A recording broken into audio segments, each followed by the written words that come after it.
আমরা সবাই জানি মোবাইল বাচ্চাদের উপর কতটা খারাপ প্রভাব ফেলে।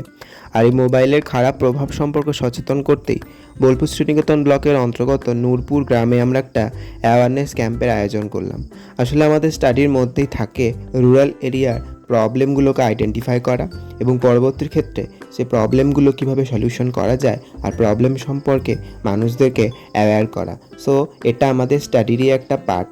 তো প্রথমে আমরা বাচ্চাদের নিয়ে স্কুলের বাচ্চাদের নিয়ে একটা র্যালি করলাম। এদেরকে তো সামলানোই দায় হয়ে পড়েছে। এটা আমাদের সিনিয়রদের পার্ট, মানে সিনিয়ররা এটার আয়োজন করছে। এই আয়োজনের পর তারা এই রিপোর্ট লিখে ডিপার্টমেন্টে জমা দেবে। আমরা এসেছি সিনিয়রদের হেল্প করতে, যেহেতু পরবর্তী ক্ষেত্রে মানে পরের সেমিস্টারেও আমাদেরকে এইরকমই সব ক্যাম্পের আয়োজন করতে হবে, তো একটু আগে থেকে জেনে নেওয়া আর কি। তারপর ছিল একটা অঙ্কন প্রতিযোগিতা।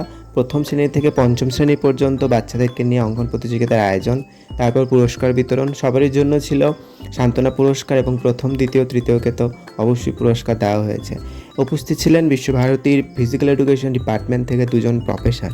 আর এই খারাপ প্রভাব সম্পর্কে শুধুমাত্র বাচ্চাদেরকে সচেতন করলে তো হয় না, মায়েদেরকেও সচেতন করাটা খুবই দরকার। তাই বাচ্চাদের সাথে বসার পর আমরা বসেছিলাম গ্রামের মায়েদের সাথে। ক্যাম্পটা তো আমরা সফলভাবেই সম্পন্ন করলাম। এবার দেখার পালা আমরা কতটা গ্রামের বাচ্চাদের আর মায়েদেরকে মোবাইলের খারাপ প্রভাব সম্পর্কে সচেতন করতে পারলাম।